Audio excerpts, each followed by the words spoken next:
اراده وکړه د مخلوق د پیدا کولو اراده وکړه د انسان اراده وکړه بنی آدم نو الله رب العزت دې فرښتو ته وی انی جاعل فی الارض خلیفہ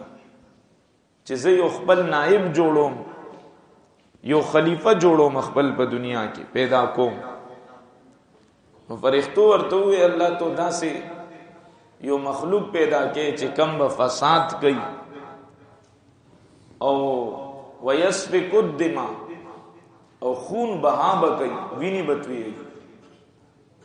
نو الله رب العزت په جلال کې راغی الله رب العزت په جلال کې راغی نو فرښتو چې کله او قتل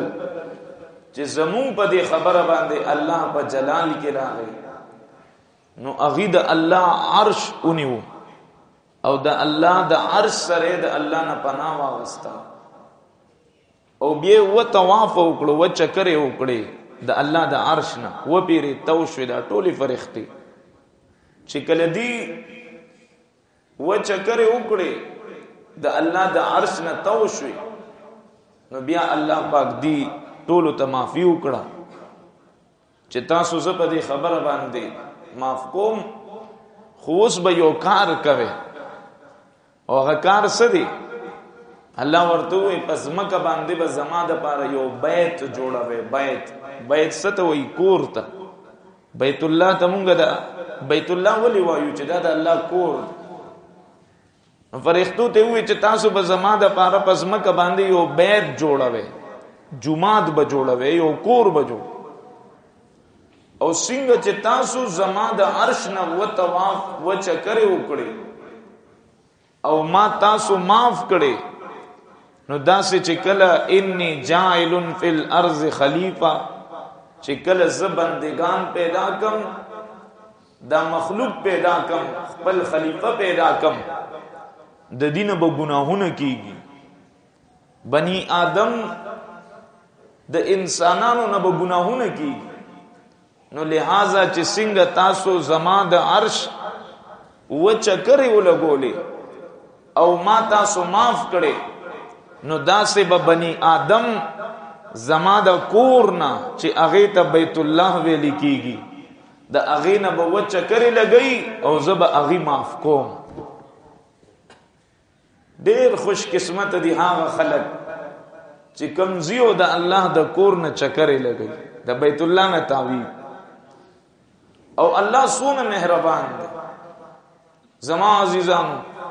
چې لاوس خپل خلیفہ پیدا کړي نه دی حضرت آدم علیہ السلام خلقیت نه دی شوی الله حضرت آدم نه دی پیدا کړي او مونږ د حضرت آدم اولاد الله مونږ نو پیدا کړي او لا فرښتو مونږ لیدلی نو چې دا انسان بسینګي تد بسترګي په کم ځای کې لګیدلی د غوګونه په کم ځای کې لګیدلی فرښتو ته پته نه و چې دا بسینګي په هغه ټیم باندې چې کله مونږ پیدا نو او زمونږه جد امجد او د پلارونو پلار حضرت آدم علیہ السلام اغلا دنیا ته تشریف نو وروړلې او الله پیدا کړی نو چې الله په مونږ باندې مهربان او چې هغه ټیم کې الله فرښتو ته وي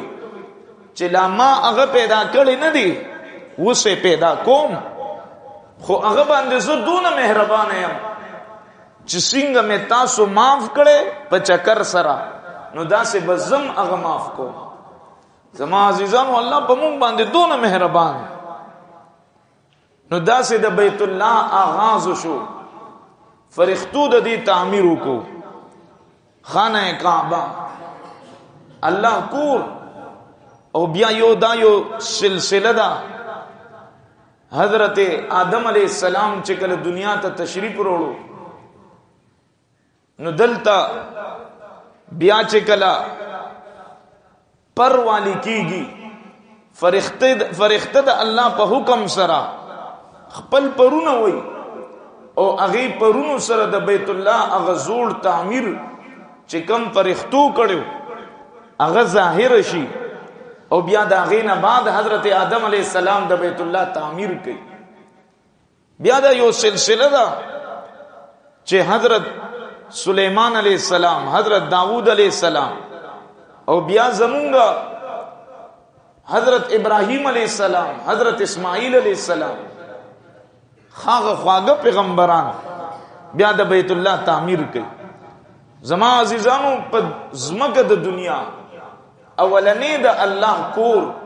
بیت هغه بیت الله دی، خانه کعبه ده. او د دین بعد بیا د رسول الله صلی الله علیه وسلم دور دی چې هغه ته عهد نبوي ویل کیږي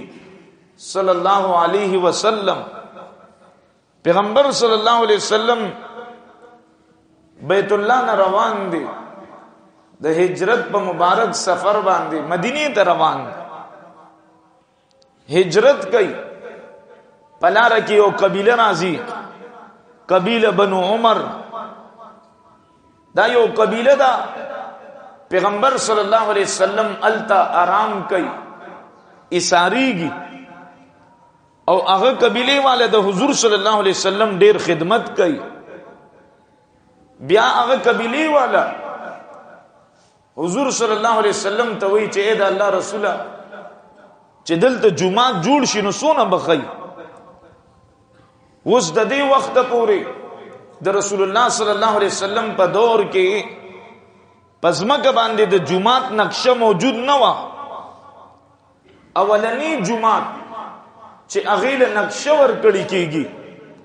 د مسجد نبوي نه مخکې هغه ته مسجد قباء ویل